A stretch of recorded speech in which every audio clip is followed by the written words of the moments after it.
다 같이 말씀 보시겠습니다. 에베소서 4장 26절 한 절 말씀입니다. 함께 말씀 읽겠습니다. 화를 내더라도 죄를 짓는 데까지 이르지 않도록 하십시오. 해가 지도록 노임을 품고 있지 마십시오. 아멘. 할렐루야. 우리 도도님 모든 성도님을 주님의 이름으로 축복합니다. 오늘 그럴 수 있지만 그러지 말아요 라는 제목으로 함께 말씀을 나누기 원하는데요. 자, 우리 옆에 계신 우리 가족에게 다시 한 번 더 이렇게 권면했으면 좋겠습니다. 여보, 자기 그럴 수 있지만 그러지 말아요. 자, 뭐가 그럴 수 있지만 그러지 말까요? 약간 의문을 가지고 물음표를 가지고 오늘 한번 우리가 은혜를 받는 시간이 되었으면 좋겠습니다. 무엇보다 2021년 이렇게 새롭게 시작하면서 우리 성도들에게 어떤 말씀을 함께 나누면 좋을까 고민하고 또 기도하는 가운데 지난주에 말씀을 들으면서 또 은혜를 받고 약간 연장선을 가지면 좋겠다. 그러면서 제가 지난주에 말씀을 듣고 참 나에게 필요한 게 무엇일까라는 생각을 하면서 정말 연약하고 부족한 부분이 많지만 참 이 부분이 나에게 참 연약하다. 그래서 혹시 이것을 나눌 때 혹시 나와 같은 고민을 했던 우리 성도들이 있다면 조금 이렇게 성숙해 나가는 그런 시간이 되었으면 하는 마음으로 오늘 이 본문을 준비해 보았습니다. 2021년 그래서 우리 모든 가정이 하나님으로 행복한 믿음의 가정으로 세워지길 소망합니다. 이렇게 행복하게 하는 이 감정이 있다고 합니다. 행복하게 하는 감정은 바로 기쁨과 사랑, 감사와 같은 이런 감정입니다. 그리고 우리를 불행하게 하는 감정도 있다고 합니다. 바로 수치심, 죄책감, 슬픔, 분노, 두려움, 혐오감 같은 그런 감정입니다. 그래서 감정에는 이 유쾌한 감정이 있고 또한 불쾌한 감정이 있는 것이죠. 그래서 사랑은 누군가에게 다가가게 하는 감정입니다. 맞습니까? 사랑하면 더 보고 싶고 더 가까이 가고 싶고 더 알고 싶어. 그러나 오늘 말씀에 나왔던 이 분노, 이 화는 멀어지고 거리감을 느끼게 하는 감정입니다. 부부가 친밀감을 느끼다가도 한 사람이 폭발적으로 화를 내면 거리감이 생기고 두 사람의 사이에는 이 냉기가 흐르게 되는 것입니다.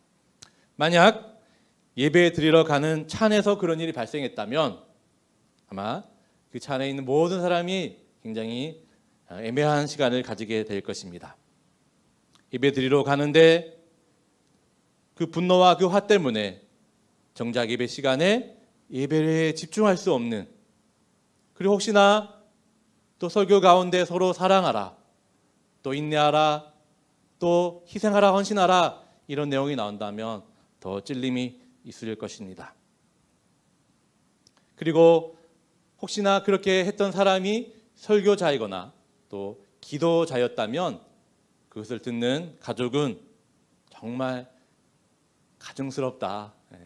그 입이 정말 여러 역할을 하는구나 라는 생각을 하게 될 것입니다. 바로 지난주에 저희 부부 이야기였습니다.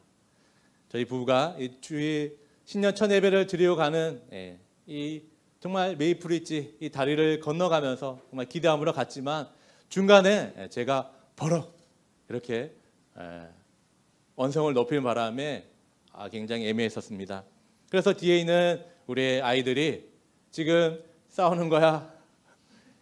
말하는 거야? 조용히 해. 이렇게 얘기하면서 굳이 지금 상황들을 중계 방송하는 것을 또 듣게 되었습니다. 그래서 내내 사실 예배가 좀 어려웠어요.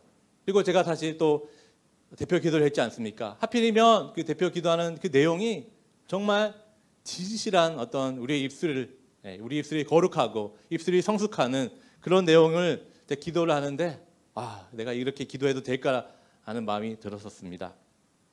그러면서 그런 어려움이 있었지만 말씀을 듣고 저는 다시 한 번 더 내가 참 연약하구나, 내가 잘못했구나.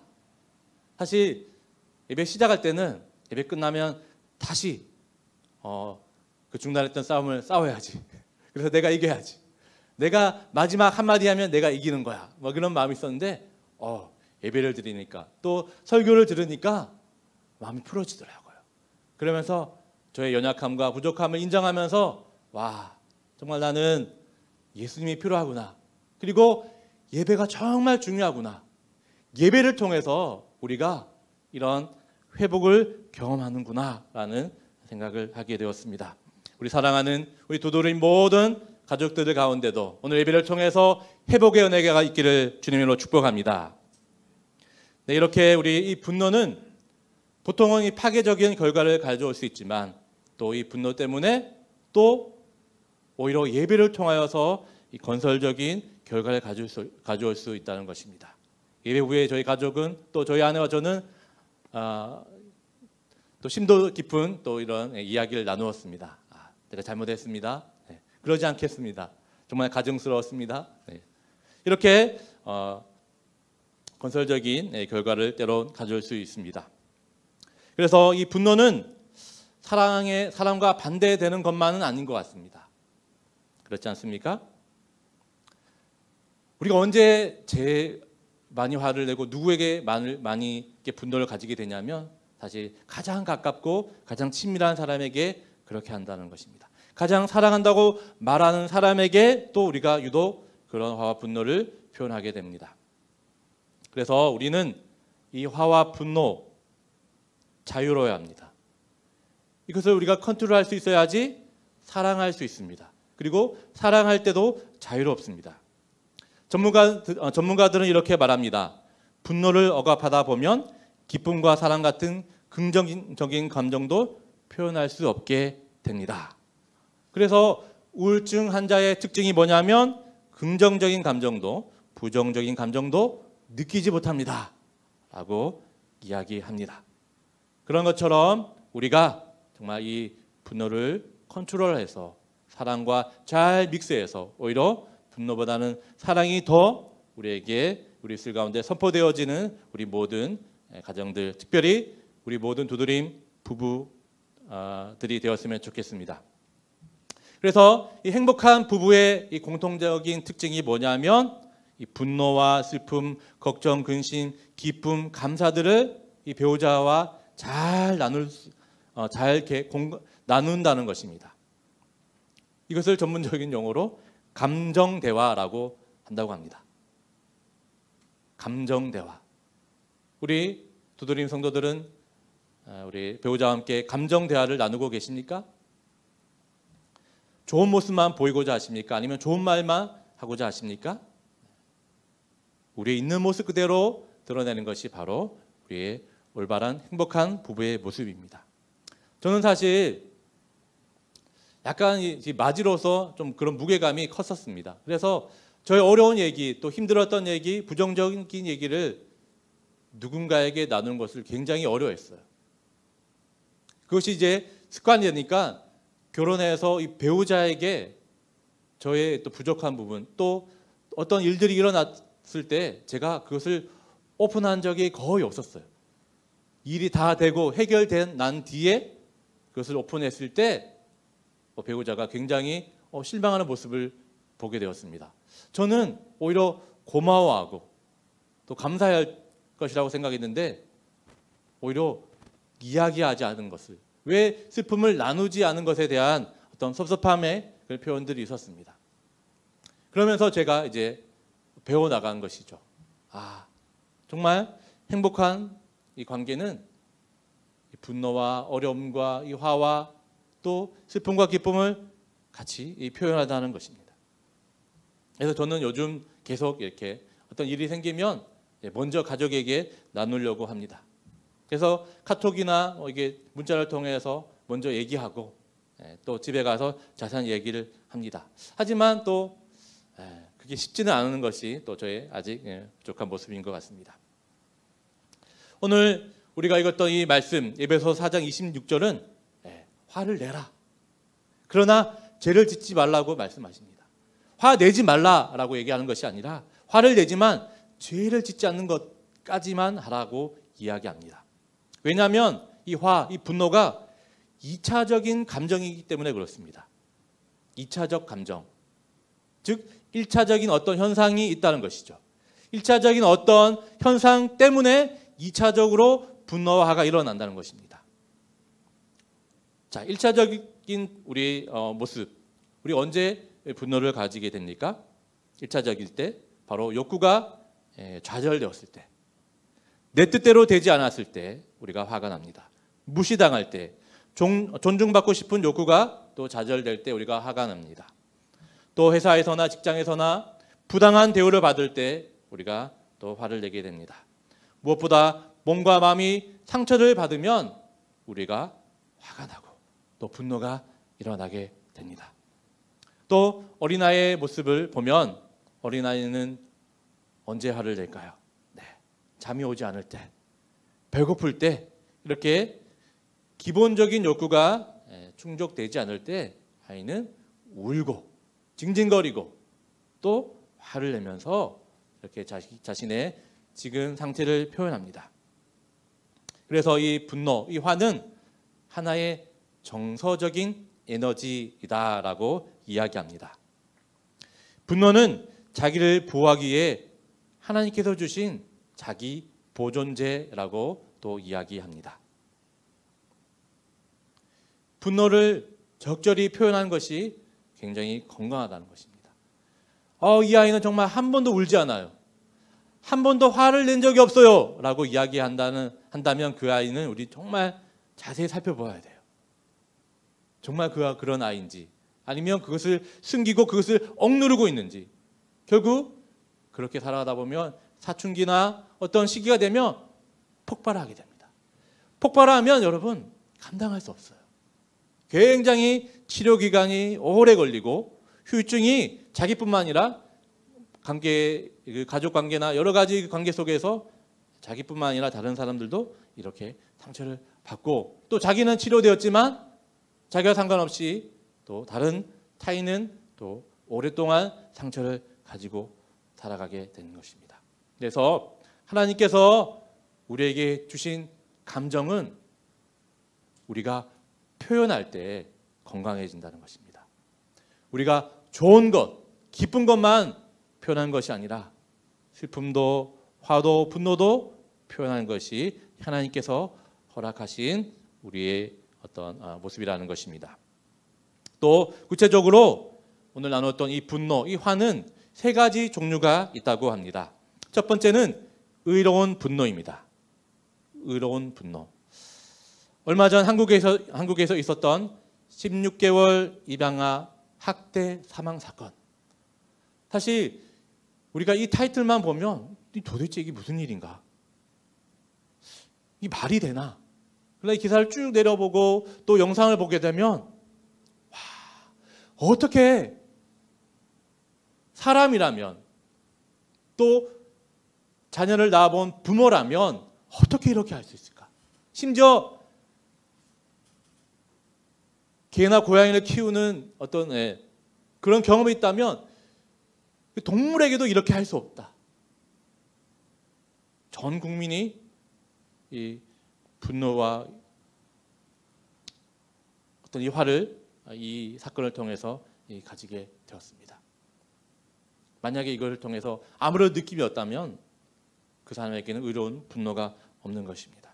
그러나 우리는, 모든 국민들은 이 사건을 보면서 분노를 하게 되었습니다. 이 분노는 바로 의로운 분노인 것입니다. 또 오래전 중세시대 로마 교황청이 면죄부로 이 구원을 사고 파는 것을 보면서 마틴 루터가 99개조의 이 방방문, 그것을 성당 앞에 붙이면서 일어났던 이 종교개혁, 루터로 이어져서 칼빈까지 일어났던 이 종교개혁이 바로 이 루터의 이 마음 가운데 의로운 분노가 있었다는 것입니다. 또 두 번째는 집단적 분노가 있습니다. 1919년 3월 1일 날 한국 서울 종로 탑골 공원에서 기독교 지도자들 중심으로 33명의 민족 대표들이 무엇을 했냐면 독립선언문을 낭독하였습니다.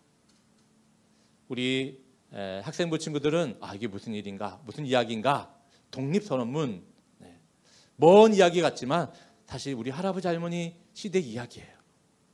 1919년, 비록 100년 전의 이야기지만 이 33명의 민족 대표가 탑골공원에서 독립선언문을 낭독하면서 시작된 이 운동이 순식간에 열흘 만에 전국에 퍼져나가고 또 한 달 만에 한 소녀, 우리 학생부의 나이에 있는 이 한 소녀, 그 마음 가운데 이 분노가 일어나기 시작했습니다. 일제 이 탄압, 여기에 대한 이 반감이 일어나기 시작했습니다. 와, 이래서는 안 된다. 이건 아니다. 그래서 이 소녀는 4월 1일 날 천안 아온의 장터에서 3,000명의 군중들과 함께 태극기를 들며 대한독립 만세, 대한민국은 자주 국가다 라고 외쳤던 이 분노가 바로 3,000명까지 이어지고 전국으로 이어졌던 것이 바로 집단적 분노인 것입니다.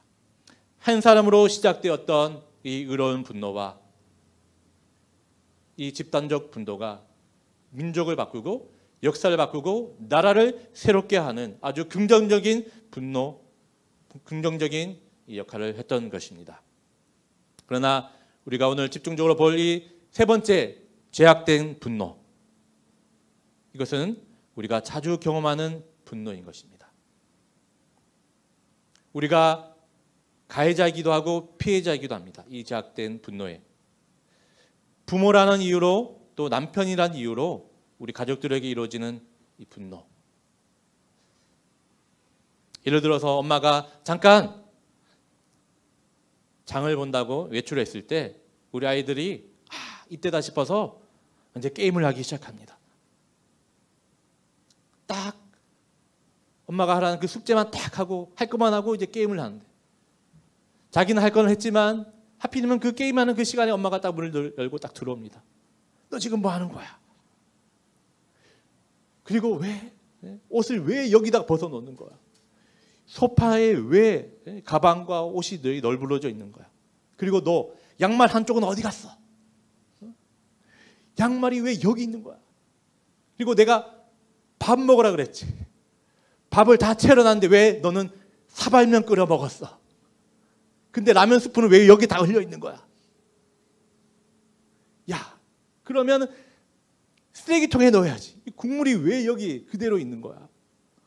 근데 게임을 하면서 왜 TV는 또 틀어놨어?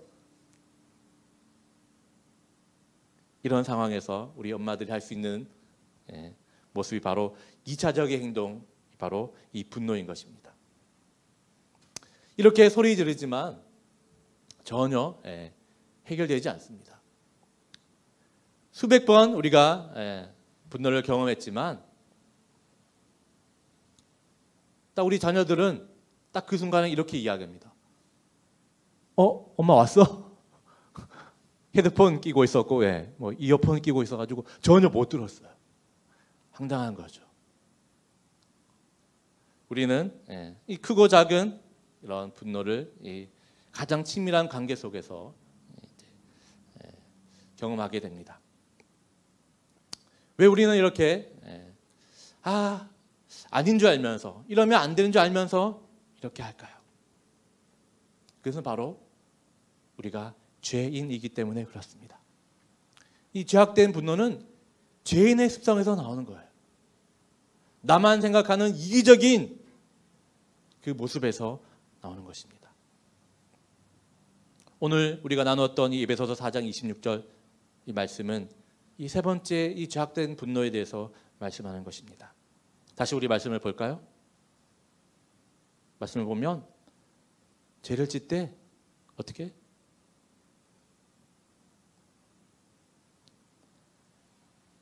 화를 내더라도 죄를 짓는 데까지 이르지 않고 해가 지도록 노염을 품고 있지 말라고 이야기합니다. 또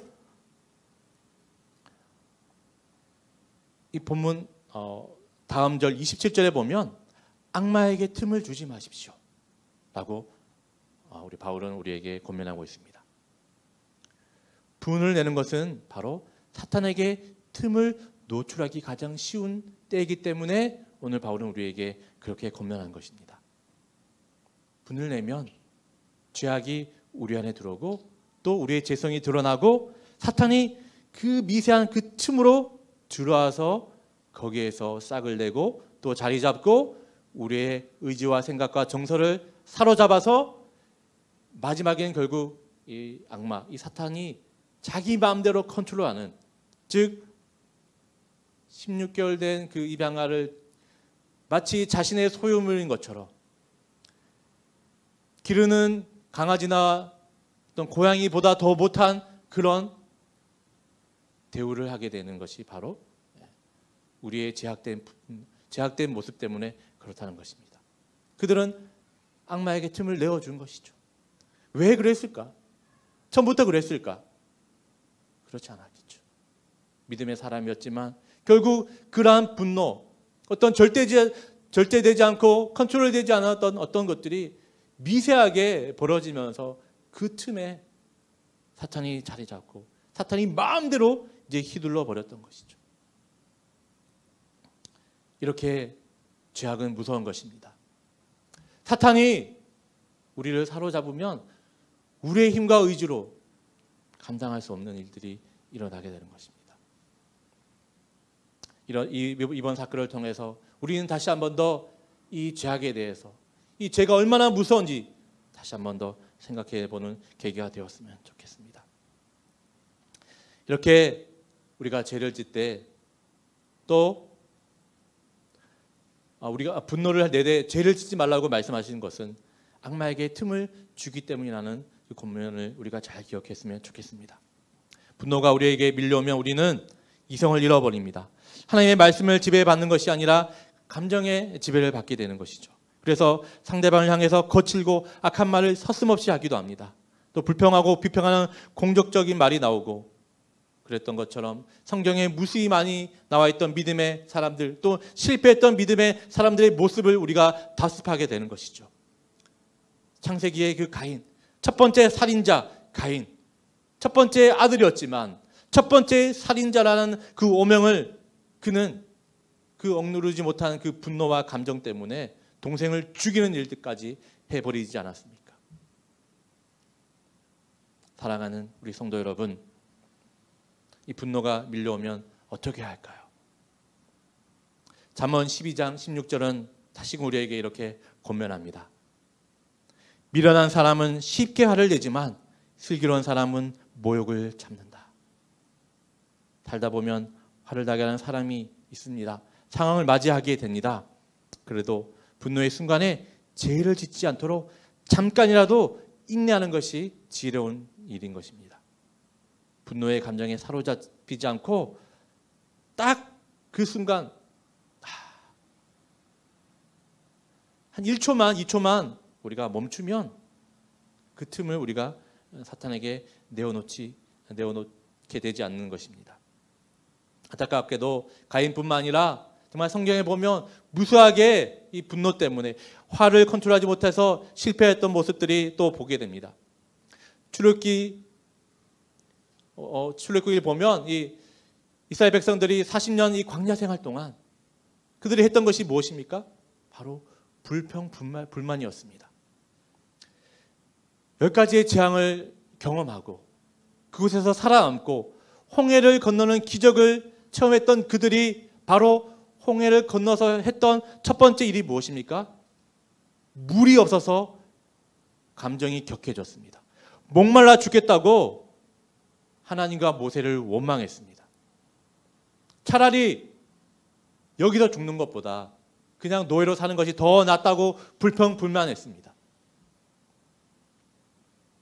또 그 후에 12명 정탐꾼이 이제 가나안을 보고 돌아왔을 때 10명 사람들이 부정적인 보고를 했을 때 2명의 사람이 긍정적인 보고를 듣지 않고 이 다수의 의견이었던 10명의 보고를 듣고 또 이스라엘 사람들은 무엇을 했습니까? 화가 났습니다. 뭐? 그런 곳이었단 말이야. 우리가 기대했던 꿀과 젖과 꿀이 흐르는 곳이 아니라 정말 척박한 땅이었다고, 또 거인의 민족들이 살고 있다고. 돌아가자. 왜 우리를 이곳에 인도했을까? 또 하나님과 모세를 원망했습니다. 이렇게 분노에 사로잡히면 지난주 우리 목사님께서 말씀하셨던 것처럼 여름이면 갈 수 있는 그것을 40년 동안 뺑뺑이 도는 그런 수고를 하게 되는 것입니다. 그냥 한마디면 될 것을 우리는 10마디 아니면 재정과 물질, 시간을 다 들여서도 그 관계가 틀어진 관계를 우리는 회복할 수 없는 그런 우리 경험을 하는 것처럼 이 분노와 이 화는 이렇게 인내되지 않고 컨트롤되지 않으면 이런 악한 영향을 끼친다는 것을 우리가 볼 수 있습니다. 또 우리가 왜 이 분노 앞에서 인내해야 할까요? 그것은 바로 하나님께서 우리에게 인내하셨기 때문에 그렇습니다. 하나님께서 우리의 죄악을 참으셨습니다. 어디까지 참으셨습니까? 죽기까지 참으셨습니다. 아들을 죽기까지 우리를 참으셨습니다. 예수님은 십자가의 그 죽음의 고통을 인내하셨습니다. 무엇 때문에? 우리의 죄 때문에. 더 나아가서 나의 죄 때문에 예수님은 십자가의 그 고통을 짊어지셨습니다. 예수님은 하나님이십니다. 예수님은 다른 방법으로도 우리를 구원할 수 있는 하나님이십니다.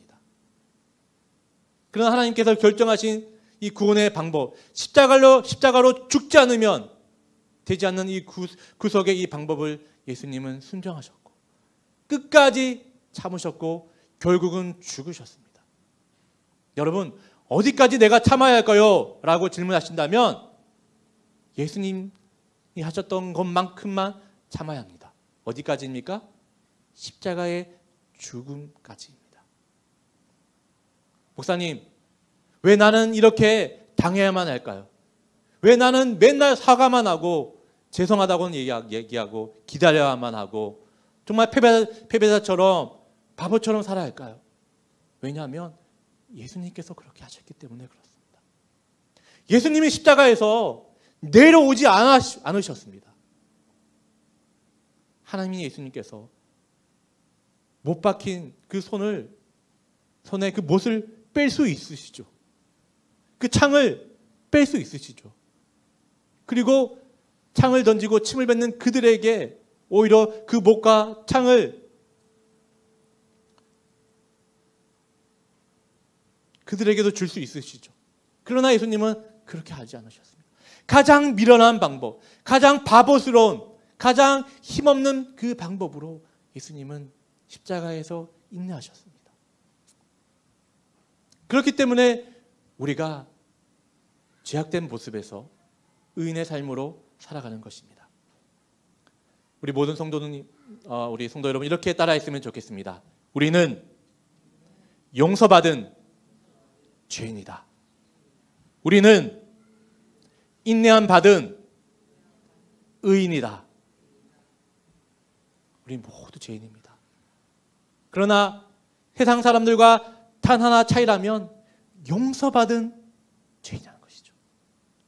용서받았기 때문에 어떻게 할 수 있습니까? 용서할 수 있는 것이죠. 용서받았기 때문에 내가 한 번 더 져줄 수 있는 것이죠. 내가 한 번 더 물러날 수 있는 것이죠. 왜? 그 은혜가 너무 크기 때문에. 그 사랑이 너무나 크고 그 사랑이 감당할 수 없기 때문에 그들의 그 분노와 그 화는 나를 무너뜨릴 수 없기 때문에, 내 말이 들리지 않기 때문에, 오직 내가 너를 지명하여 불렀나니 너는 내 것이라고 말씀하셨던 그 하나님의 그 생명의 음성이 우리 가운데 박혀있기 때문에 흔들리지 않는다는 것이죠. 사랑하는 성도 여러분, 우리 자녀들 언제까지 인내할까요? 우리가 죽어야만 하는 것입니다. 부모가 죽으면 자녀들이 살아납니다. 부모가 십자가 앞에 무릎 꿇고 부모가 그 앞에 주님 살려주십시오, 그렇게 기도하면 자녀들이 살아나는 것입니다. 재정적으로 어려우십니까? 그러면 다시금 주님 불쌍히 여겨주시옵소서. 우리 가정을 불쌍히 여겨주시고 우리 남편을 불쌍히 여겨주시옵소서. 그러면 주님이 살려주시는 거예요. 우리 가정을 회복시켜 주십니다. 관계를 회복시켜 주시고 우리의 감정과 정서를 회복시켜 주시고 또한 우리의 형편과 우리의 믿음과 소망을 주님께서 회복시켜 주는 것입니다. 무엇할 때? 내가 십자가 앞에 죽을 때. 우리 모든 성도들이 2021년인 오직 십자가 앞에서 무릎 꿇고 십자가를 짊어지고 나가는 우리 모든 성도들 되시길 바랍니다. 그래서 생명을 얻고 생명을 선포해나가는 우리 모든 성도들이 될 줄 믿습니다. 또 오늘 말씀은 분을 내어도 해가 지도록 분을 품지 않도록 해야 합니다 라고 이야기하고 있습니다. 우리가 분을 품어보면 이 분만 이렇게 화가 나는 것이 아니라 굉장히 몸이 이게 안 좋아지는 것을 경험하게 됩니다. 어떤 사람은 갑자기 막 두통이 오고 갑자기 어지럽고 갑자기 숨이 안 쉬어지고 갑자기 혈압이 높아지고. 왜 그렇습니까? 우리의 영혼과 우리의 감성과 이 육체는 다 연결되어 있기 때문에 그렇습니다. 한 가지가 잘못 틀어지면 마지막까지 다 틀어지는 거예요. 이 단추가 첫 번째가 잘못 끼워지면 마지막까지 잘못되는 것처럼 이 우리의 이 정서, 이 감정이 틀어지면 우리의 영혼과 육체까지 손상을 입는 것입니다. 영어 단어 중에서 화병이라는 단어가 있다고 합니다. 그런데 이 화병이 바로 한국말 화병에서 왔다고 합니다. 화병을 영어로 번역하려고 하는데 그 화병을 번역할 만한 마땅한 영어 단어가 없어서 그냥 한국말 화병을 발음대로 표기했다고 합니다. 그래서 이해를 돕기 위해서 Korean Anger Syndrome이라고 설명을 덧붙여 놨습니다. 영어로 화병. 구글에 한번 영어로 화병 HWABYUNG 이렇게 한번 검색해 보시면 진짜 나옵니다. Korean Anger Syndrome. 이 화병은 한국 사회에서 안타깝게도 많은 여성들이 결혼 후에 가지는 병이라고 합니다. 결혼을 한 후에 단기간에 걸쳐서 이 고부간의 갈등이나 시댁과의 갈등, 자녀 문제, 가정과의 직장과의 이 말 못할 이 스트레스로 인한 억울하고 답답한 이 분노의 감정을 풀지 않고 억누르면서 살아온 것이 바로 화병이 된다고 합니다. 그래서 정신적으로는 자꾸 신경질이 나고 잘 놀래거나 쉽게 화가 폭발한다고 합니다. 그리고 육체적으로는 가슴 부위가 답답하고 소화도 안 되는 일이 생긴다고 합니다. 사랑하는 성도 여러분, 이 분을 품게 되면 우리 정신과 육신에 이렇게 병이 들게 되는 것입니다. 그러기에 성경은 해가 지도록 분을 품지 않도록 해야 합니다. 왜냐하면 이 분노가 독을 품고 있기 때문에 그렇습니다. 이것이 바로 우리 몸을 망치기 때문에 그렇습니다. 이 화병 어떻게 해결할 수 있을까요? 그 답답하고 억울한 이 심령을 어떻게 하면 해결할 수 있을까요? 바로 예레미야 33장 3절은 우리에게 이렇게 해결책으로 말하고 있습니다. 예레미야 33장 3절 우리 다 같이 한번 읽어보겠습니다. 시작. 너는 내게 부르짖으라. 내가 내게 응답하겠고 내가 알지 못하는 크고 은밀한 일을 내게 보이리라. 아멘입니까? 너는 내게 부르짖으라. 표현하는 것이죠. 말하는 것입니다. 마치 임금님 귀는 당나귀기 라고 말하는 것처럼 숲속에서 나무에게 이야기하는 것이 아니라 우리의 이 분노를 들어줄 하나님이 계십니다. 그 하나님 앞에 우리가 부르짖을 때 하나님께서 응답하십니다.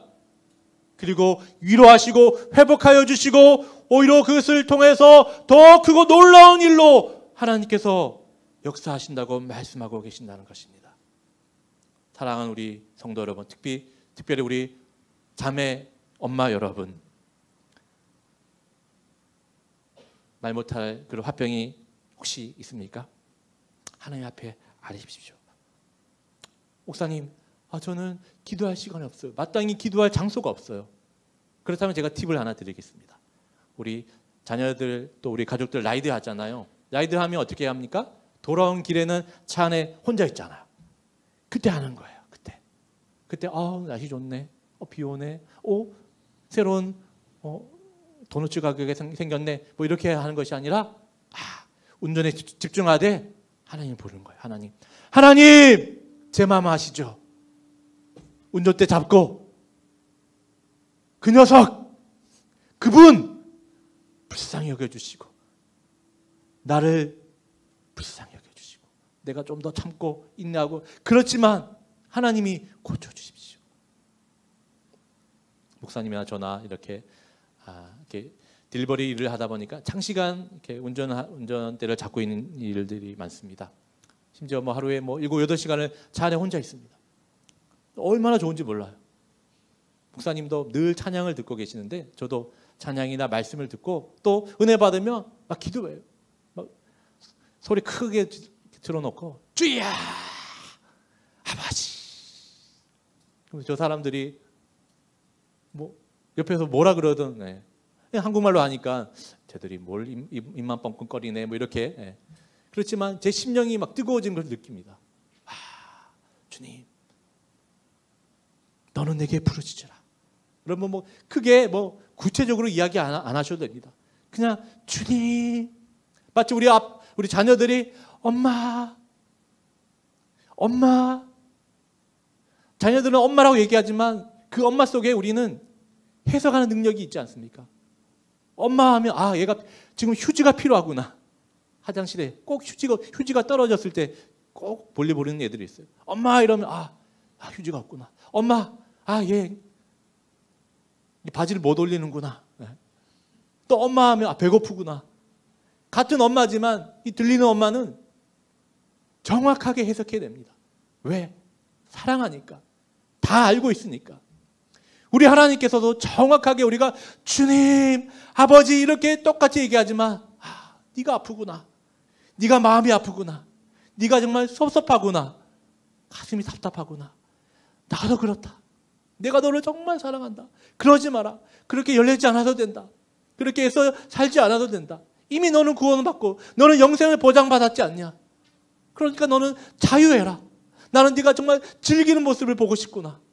이래도 감사, 저래도 감사, 없어도 감사, 부유해도 감사. 부유하면 내가 나눠줄 수 있어서 감사. 또 부족하면 내가 더 하나님께 매달려 있어서 감사. 단 한마디 주님 이렇게 얘기하시면 하나님은 정확하게 우리를 해석해내시고 가장 필요한 것을 가장 하나님의 그 타이밍에 우리에게 공급해 주시는 것입니다. 그 주님, 그 홀로 있는 그 차 안에서라도 또 시간을 내어서 공간을 내어서 그 주님께 우리가 아랠 때 우리 마음이 회복이 되고 또 우리 가정이 회복이 되고 또 우리의 사업이 회복되고 또 우리의 모든 인생이 회복되는 줄 믿습니다. 사무엘의 상 첫 번째 보면 그 한나가 바로 그런 모습을 가졌습니다. 이 고부간의 갈등, 이 남편과의 갈등, 그것을 기도로 풀어내었습니다. 엘리 제사장은 술 취했구나. 네가 정말 미쳤구나. 이제는 그 화병이 이제 너는 저렇게 술주정하는 것으로 보이는구나 라고 이야기를 할 정도로 정말 그는 정말 아무도 알아들 수 없는 그 말을 했지만 하나님은 정확하게 해석해내지 않으셨습니까? 그리고 하나님은 한나에게 사무엘이라는 것으로 응답하지 않으셨습니까? 위대한 선지자 사울을 세우고 또 다윗을 세웠던 그 위대한 선지자 사무엘이 바로 그 한나의 그 부르짖음으로 시작된 거 아닙니까?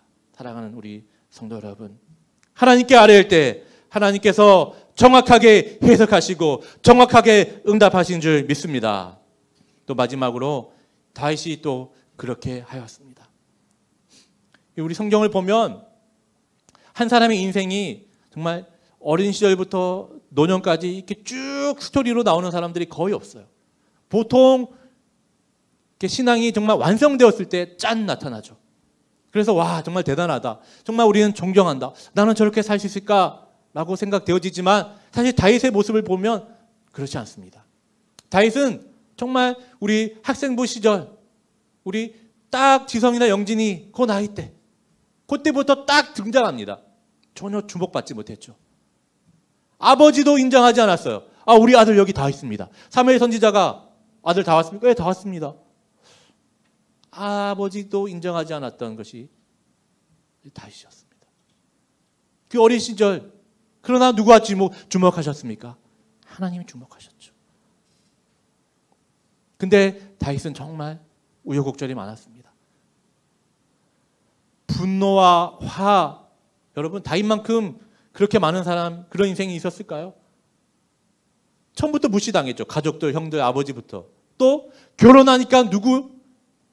장인어른에게 무시를 당하면서 또 이제 안정되니까 이젠 아들이 일어나가지고 제가 왕이 되겠습니다. 아버지 비켜주십시오. 다윗이 이 분노와 화를 어떻게 풀어냈습니까? 수많은 시편으로 풀어냈습니다. 하나님께 아뢰는 것이죠. 하나님! 억울합니다. 하나님 제 형편 아시죠? 제가 그래도 하나님 앞에 정직한 삶을 살았습니다. 주님은 나의 구원의 반석이십니다. 요한은 나의 목자 되십니다. 그 분노와 화를 오히려 주님을 찬양하는 것으로 풀어냈습니다. 그러면서 다윗은 사무엘상 17장 45절에 이렇게 위대한 고백을 하게 됩니다. 우리 말씀 한번 읽어보겠습니다. 시작. 다윗이 블레셋 사람에게 이르되 너는 칼과 창과 단창으로 내게 나와 오거니와 나는 만군의 여호와의 이름 곧 내가 모욕하는 이스라엘 군대의 하나님의 이름으로 내게 나아가노라. 하나님의 이름으로 나갔습니다. 다윗은 자신의 능력과 실력으로 나가는 것이 아니라 그 물맷돌에 하나님의 이름을 걸고 골리앗의 그 이마에 명중시킨 것입니다. 다윗의 실력이 아니라 하나님의 이름이 그 역사를 이룬 것입니다. 그 분노와 그 화가 그 사람을 공격한 것이 아니라 오직 하나님의 이름이 그 앞에 나갈 때 다윗은 실수하지 않았습니다. 사랑하는 성도 여러분, 말씀을 맺으려고 합니다. 우리의 의와 우리의 능력이 앞서면 반드시 실패하고 넘어지고 또 상처받는 사람들이 생기기 마련입니다. 인정하셔야 합니다. 바로 오늘 다윗처럼 하나님의 이름으로 나가는 것입니다. 하나님의 이름을 의지하고 하나님이 하시도록 내어놓을 때 하나님께서 하십니다. 하나님이 하시면 가장 정확하십니다. 가장 완벽하시고 또 모두를 행복하게 하십니다. 모두를 살리는 것이 하나님의 방법인 줄 믿습니다. 그래서 2021년 이 새해 우리가 할 수 있는 것이 무엇입니까? 하나님 하십시오. 하나님께 내어놓는 것입니다.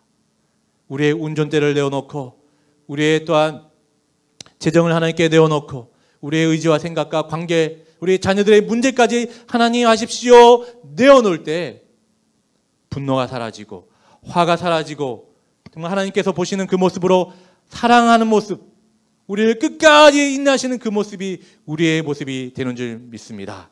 하나님의 시선이 우리의 시선이 되는 줄 믿습니다. 그래서 오늘 이것이 잘 컨트롤되어서 우리의 분노와 이 화가 죄악된 모습으로 드러나는 것이 아니라 때로는 의롭고 또한 정직하게 또 이 사람을 살리는 그러한 분노로, 그래서 우리가 정말 영적으로 더 건강해지는 그러한 일들이 우리 가운데 넘쳐나길 주님으로 축복합니다. 기도하겠습니다.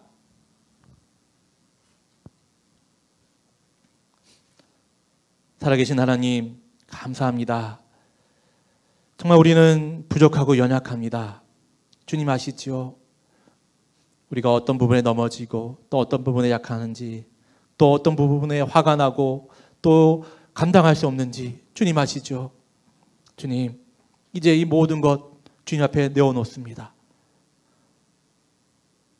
너는 내게 부르짖으라. 내가 내게 응답하겠고 내가 알지 못하는 크고 은밀한 일을 내게 보여준다고 말씀하셨사오니 이제는 나의 모든 것, 나의 부정적인 것까지도 주님 앞에 고백하고 주님 앞에 내어놓을 수 있는 그런 믿음이 우리 가운데 있게 하여 주시옵소서.